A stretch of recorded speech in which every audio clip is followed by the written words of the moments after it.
Hello and welcome to Town Meeting, talking with Scott and Deborah. In the first two episodes, we talked about town meeting, about how to take your idea and bring it into town meeting as a warrant article, about the three types of warrant articles, about resolutions, about bylaw changes, about zoning bylaw changes.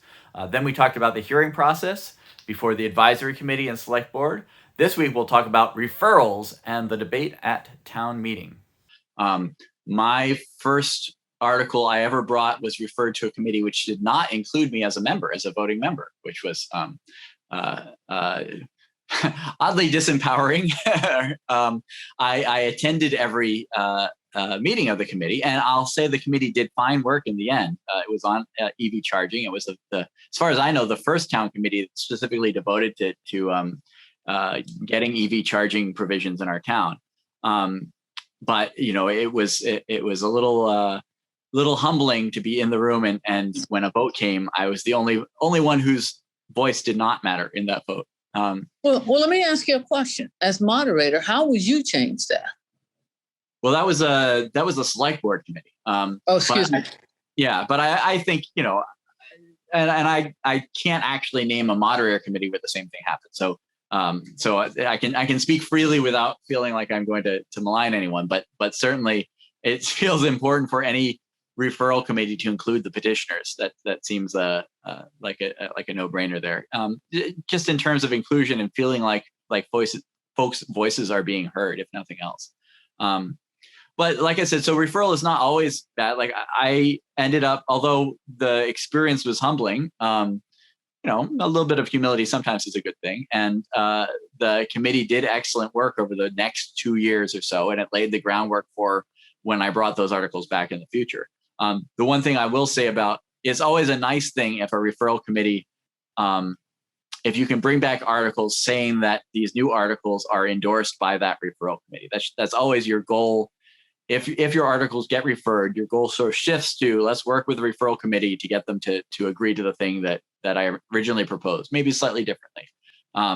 Another set of articles I had that got referred were on surveillance. And my goal was to set up a somewhat standing oversight body for surveillance technologies in town, for cameras, for even for proxy card readers, for anything that like had unexpected implications for people's privacy. Because in my experience, again, as a computer scientist, folks don't always pay attention to the details of the retention period. Like, how long is that record that I went into town hall at, you know, 4:14 p.m. on May 2nd? How long does that exist? Does it ever get deleted? Is my comings and goings to town hall recorded for all time? Mm-hmm. And so I wanted a sort of my standing body who just do an annual review to sort of figure out if were there any new technologies or new insights that would affect how the town is keeping that data. And I'll say, so at the last meeting of that committee, after 2 years meeting in the referral committee, so a long haul, but that was one of the recommendations that I didn't make, the other members made, is like, maybe we should actually make this referral committee a standing committee. I'm like, fantastic, right? That's what I proposed 2 years ago. But so it's not necessarily a defeat for your article to get referred, but going back to what you said originally, it certainly is a way sometimes to kill something by the back door, right? To be able to say, well, we support this, but, right? So it's a way to vote no on something without actually voting no. And I'm going to take us back to the earlier part of the conversation where I said sometimes you're introducing a resolution just to create a more robust body of debate. And so in that sense, the referral may make excellent sense in terms of proceeding ahead with, a more detailed strategy. It sets up a committee that will study your issue. Again, you have to, the argument or the debate sort of shifts, and now you're talking about what sort of committee and what membership of that committee should be, and how long they should take to do their work, and what town staff support they should have, and all that. But yes, it shifts that debate to it establishes a town committee that is going to study that issue in depth, which sometimes is what you want. And I know I've certainly written articles that were sort of written to be referred in the sense that that they set up that referral committee explicitly, because it seemed like, so for ranked choice voting in town, it seemed like we couldn't have an educated debate on that until we knew a little bit more about some of the logistics, the cost of the machines and what the compatibility and whatnot. And so the article I introduced established that committee to study the issue. It didn't go for the gold and try to, change the town's voting system directly. Anyway, I guess the conclusion, again, circling back, like, I am in fact a big fan of resolutions in general. I think they have a valuable role to play, even though I know from my experience, most people, when they hear resolutions, including me, including the young version of me, when they hear the word resolution, they're like, oh, that's just wishy-washy. That's not going to actually do anything. So we've got a debate on the floor of town meeting. We've got your motion. We've got a number of amendments potentially. We've got potentially a motion to refer. There's a couple of more obscure things that can happen, but those are the basic ones. The moderator schedules debate. Generally, we alternate sides, although that gets tricky. Sometimes there's 3 sides to an issue, 4 sides to an issue, and it can be somewhat arbitrary how that goes. But the reports of the petitioners have a slot. The select board and the advisory committee present their reports. Generally, other big committees in town present their reports. If the Commission on Diversity, Inclusion, and Community Relations has issued a report, if the Planning Board has issued a report, they have their say. And then ultimately it goes to town meeting members, again, alternating sides, and a fairly short period of time each. And then last in line by our town meeting procedures are folks who are not town meeting members but are relevant to the issue. So a lot of times, in recent times, that's been Brookline High School students, for example, who unfortunately get put at the end of the line. But I find it really valuable to have them participate in the process. And I know they were a large part of the Florida Ruffin Ridley debate as well. And there's a number of ways you can. So what did you had them actually participate in the petitioner's slot? I think when you presented Florida Ruffin Ridley, right? Yeah, I've been in that position, I think, a few times. And to me, the key is to show up and be prepared, be brief. There's a strategy to lining up your speakers. Part of it is making sure that you are telling a story. You are informing town meeting of the merits of your warrant article as if they are hearing it for the first time. And you have to keep the story simple. You have to show a direct and oftentimes an immediate benefit for Brookline. And you have to make it clear that it's their responsibility to make the decision, not someone else's. And so that's usually how I look at and I would say that last slide has to tell them how to vote. Yeah. Right? Because sometimes it's not clear. If you support the select board motion, but not the advisory committee motion, or if you supported one of these, but if that weren't to fail, then another one, it can get complicated. You should always, your last slide, I feel, should always tell town meeting how you would like them to vote and why. Right? Vote yes on this, no on that, yes on this. Going back to the high school students, so there's a couple of issues there. One is I would like to see the high schoolers involved in integrating town meeting into the civics curriculum at a more fundamental level. Because they come in at the end of debate, but as we've spent the last it's an hour by my clock. I hope it gets edited down somewhat. There's a lot of process that goes on before you get to the final debate. From the moment you had an idea, you figured out how to structure it, to all these hearings and committees and strategies and structuring the debate. So the actual debate at town meeting can be just the sort of capstone. A lot of the positions are in place, and I would like to, and I've already started talking to people about integrating this into the middle school and high school curriculum, so they can adopt a warrant article from the beginning and see more clearly how you actually get the full process of getting your idea into practice. And I think town meeting members too. One of the nice features I've seen on other towns' websites is a complete history of that warrant article from the time it was submitted to all the different reports that were made on it, the different versions of the motion, leading to the thing that we're finally voting on. That information is sort of buried in combined reports mostly, but it ought to be a lot clearer to folks as they're voting, so they understand how the text got to where it is.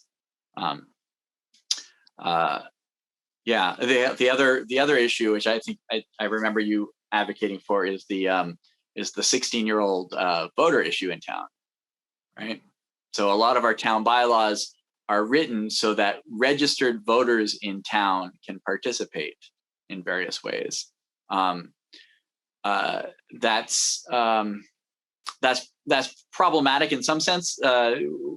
Neil Gordon, I think, and Hadassah introduced a warrant article recently that changed a lot of those back to resident from registered citizen. They had all kinds of language that created a legal standard that really disproportionately impacted some groups. But for membership on various boards and committees, like being a town meeting member, the requirement is registered voter. And the hope is, if, for example, we're successful in getting the state to allow 16-year-olds to vote in town elections, those 16-year-olds would be registered voters in town for the proper purpose of town elections. And so they'd also be eligible to serve on various town boards and committees as well, which, again, I think there's a valuable opportunity to really teach kids who've grown up in this town how their town works, and give them that knowledge. And also, I feel like is empowering, right? It's the ability to actually make a change in this town. It's not just seeing how the gears move, but it's actually turning those gears yourself. But I also think it's not just children. It's adults too. Because I've had experiences with children involved in warrant articles, and I could see their parents and the adults in their universe learning and coming along because of the process as well. Going, oh, we don't have a mayor. Oh, what is this town meeting? I thought select board would make the decision. And I've been told that the best way to educate adults in town is to teach their children, and then the children make sure their parents know too. So that's a backdoor way to increasing participation. But yeah, it's certainly I have one. The town versus city issue is a real one in terms of how our town is structured. And a lot of folks just don't know the difference between a town or a city, or refer to Brookline as a city without realizing it. Brookline is one of the largest towns in New England, and one of the largest places with a town style of government. And the town style of government can be great, and it can be hugely empowering, but you have to make it work. And Deborah, you've been doing that. You've been doing that in fine form as a town meeting member, and as an organizer for town meeting members, I'll say. And I'm hoping to do that as moderator. Knock on wood. I really continue that process. Well, I appreciate your work. I mean, it's clear to me that you have taken the time to learn the ins and outs, the intricacies of, just the entire range of what the moderator is responsible for, and how to do this work in a transparent, in a neutral, as well as in an encouraging and supporting manner. And it's that encouragement that I think will bring more town meeting members into serious discussions about warrant articles. I think that it generates more interest even among AC, advisory committee, and even select board, if they know that there is a moderator with a robust perspective about what the work should entail. I think it will permeate other areas of town government, and I appreciate that. I'll say one of the things that I love about our form of government, it has its disadvantages, but it is a volunteer effort, right? The town meeting members aren't paid. Our select board members are not paid nearly enough for the amount of work they do. School committee is, again, almost entirely voluntary. And these are folks who really care for our town, and we're all sort of pitching in to make our town work. And that's my professional experience as well. I've worked for a large number of open source software projects. I work today for the Wikimedia Foundation, which does Wikipedia. And there's a certain type of skill to organizing folks in a volunteer effort. You can't yell at them, right? Because they're all volunteering. You can't make them do something a certain way because they'll just not do it. And there's no end of barriers between a volunteer and their ability to contribute that you can put up inadvertently. And so it's part of the fine art of being a moderator and making our town government work is figuring out how to effectively organize volunteers and to keep us all engaged in the task and working together and working collaboratively. So I wanted to thank you too, Deborah, for talking to me. I think I hope that this has been really useful to folks who might watch this on Big and learn about our town form of government. I'm hoping to have a couple more episodes where we skipped over a lot going through, like, the details of the wording of warrant articles, the details of strategy in some of these committees, some of the motion practice on the floor of town meeting, how you arrange a speakers list. So I hope we'll get the chance to dive into that more and really help folk feel like they've if they haven't done it before, at least they sort of know what to expect at every stage. Well, demystifying goes a long way. And I think people heard, I'm sorry, I could have been crisper, but I think people got a roadmap of how the process works and where we think some of it gets gummed up, but also how it generally works. Yeah. It generally works. One of the things that I really love our town meetings because I feel like we do give these important topics a lot of serious consideration, right?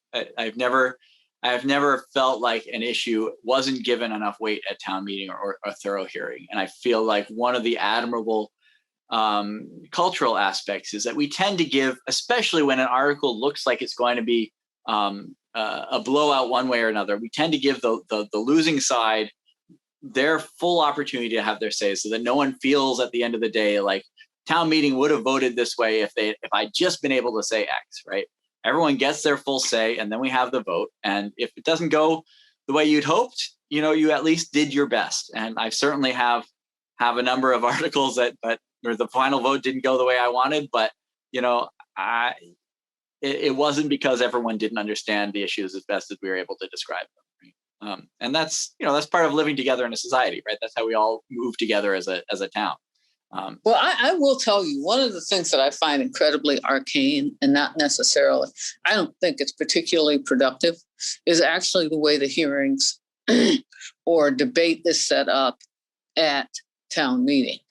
I mean, the idea that you get 7 minutes to explain a really complicated process, and then someone else on the other side gets 7 minutes, and then somebody gets 3 minutes, somebody else, that's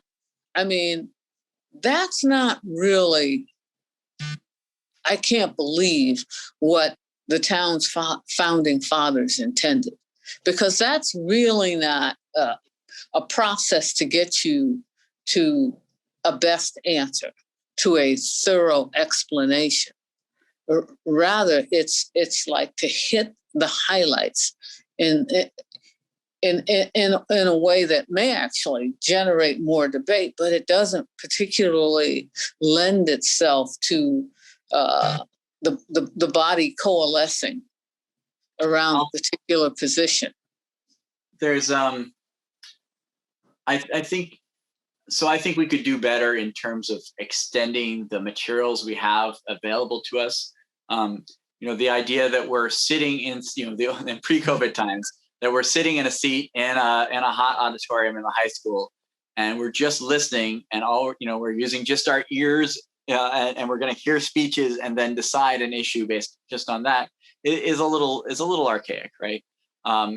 We've certainly had a lot more. Well, I'll say again, just in my time as a town meeting member, folks started using laptops and bringing phones and looking up details as town meeting progressed, and that was initially viewed with some skepticism. Like, are they actually, are they just playing solitaire on their phones, or are they really engaging with it? And I think it's proven itself useful when folks can come up to the mic and say, I looked on my phone and the state law says XYZ. Can you please explain that? Right. So that's the sort of best effort. And I'd like to see more of that. My hope is with some of these improvements in transparency and organizing the materials that were created for this debate, that folks could actually, follow along in a meaningful way through the combined reports or whatever, and have a guide that was more than just the speech to understanding what the issues are. They can follow a hyperlink and learn more. If they wanted to know if there was a particular provision of the zoning bylaw that influenced this, they should be able to click right there and read it themselves and understand what the issue that was being discussed is. So I'm hoping we can do some of that. Also, making it more accessible to seniors too. The slides are up there at the front of the high school. Can be awfully hard to read, even if you've got good eyesight. A lot of folks have trouble hearing the speeches as well. So there's a lot we can do with accessibility as well to sort of to modernize that debate and make it more productive and sort of increase its bandwidth for the computer science student. Like, you want to get more information into your head more efficiently. I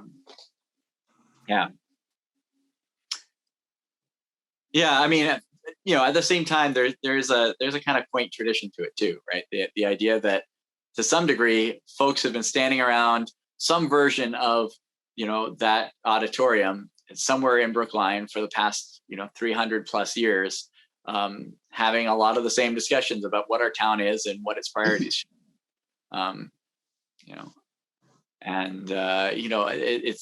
It's a little bit, it's particularly poignant because one of the debates that seems imminent is whether or not Brookline should be a city or a town. The last time that debate happened in Brookline was in the 1880s, just after the Civil War, when there were a lot of meaningful debates happening at the same time about what Brookline was and who it should include, and what Boston was and what Brookline was in relationship to Boston at the time. Those are the annexation debates. So, I won't say they made all the right choices back in 1880, but we have our own opportunity in our generation to have those same conversations. So I'll wrap up. Thank you again, Deborah. It's as I say, it's been a pleasure to serve beside you in town meeting, and you've always been a fount of information about the workings of town government. I think gained honestly by trying to do things, and I hope we'll have another one of these as well. All right, thank you so much. Yeah, I'm Scott Ananian, and you're Deborah Brown. See you next time. See you next time. Bye.